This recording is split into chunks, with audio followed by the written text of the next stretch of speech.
حیات الصحابہ۔ حضرت عثمان بن عفان رضی اللہ تعالیٰ عنہ کا مشقتیں برداشت کرنا۔ حضرت محمد بن ابراہیم تیمی کہتے ہیں کہ جب حضرت عثمان بن عفان رضی اللہ تعالیٰ عنہ مسلمان ہوئے تو ان کے چچا حکم بن ابو العاص بن امیہ نے پکڑ کر رسی میں مضبوطی سے باندھ دیا۔ کہا کہ تم اپنے باپ دادوں کے دین کو چھوڑ کر نئے دین کو اختیار کرتے ہو، اور اللہ کی قسم جب تک تم اس دین کو نہیں چھوڑو گے میں اس وقت تک تمہیں بالکل نہیں کھولوں گا۔ حضرت عثمان رضی اللہ عنہ نے فرمایا، اللہ کی قسم میں اس دین کو کبھی نہیں چھوڑوں گا۔ جب حکم نے دیکھا کہ حضرت عثمان اپنے دین پر بڑے پکے ہیں تو ان کو چھوڑ دیا۔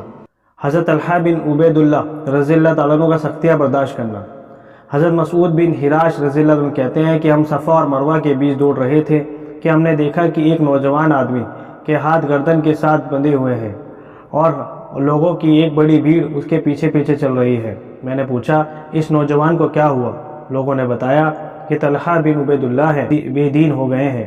حضرت طلحہ کے پیچھے پیچھے ایک عورت تھی جو بڑے غصے سے بول رہی تھی، ان کو برا بھلا کہہ رہی تھی۔ میں نے پوچھا، یہ عورت کون ہے؟ لوگوں نے کہا، یہ ان کی ماں صعبہ بنت حجرمی ہے۔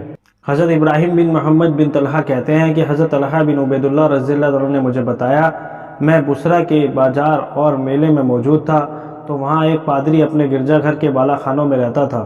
اس نے کہا کہ اس بازار اور میلے والوں سے پوچھو کہ کیا ان میں کوئی حرم کا رہنے والا ہے؟ میں نے کہا، ہاں میں ہوں۔ اس نے پوچھا، کیا احمد صلی اللہ علیہ وسلم ظاہر ہو گئے ہیں؟ میں نے کہا، احمد کون ہے؟ اس نے کہا، عبداللہ بن عبد المطلب کے بیٹے۔ یہ وہ مہینہ ہے جس میں وہ ظاہر ہوں گے، وہ آخری نبی ہیں۔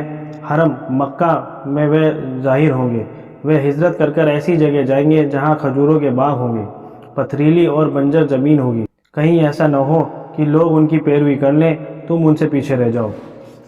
حضرت طلحہ فرماتے ہیں کہ اس کی بات میرے دل میں ایسی لگی، میں وہاں سے تیزی سے چلا اور مکہ پہنچ گیا۔ میں نے پوچھا، کیا کوئی نئی بات پیش آئی ہے؟ انہوں نے کہا، ہاں، محمد بن عبداللہ صلی اللہ علیہ وسلم جو امین کے لقب سے مشہور ہے، انہوں نے نبوت کا دعویٰ کیا ہے۔ ابن ابی قحافہ نے ان کی پیروی کی ہے۔ پھر میں حضرت ابوبکر رضی اللہ عنہ کے پاس گیا۔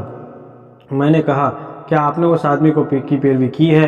انہوں نے کہا، ہاں، تم بھی ان کی خدمت میں جاؤ، ان کی پیروی کر لو، کیونکہ وہ حق کی بات اور حق کی دعوت دیتے ہیں۔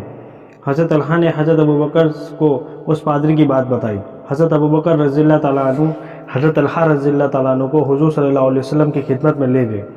وہاں حضرت طلحہ مسلمان ہو گئے۔ انہوں نے حضور صلی اللہ علیہ وسلم کو پادری کی بات بتائی، جس سے حضور صلی اللہ علیہ وسلم کو بڑی خوشی ہوئی۔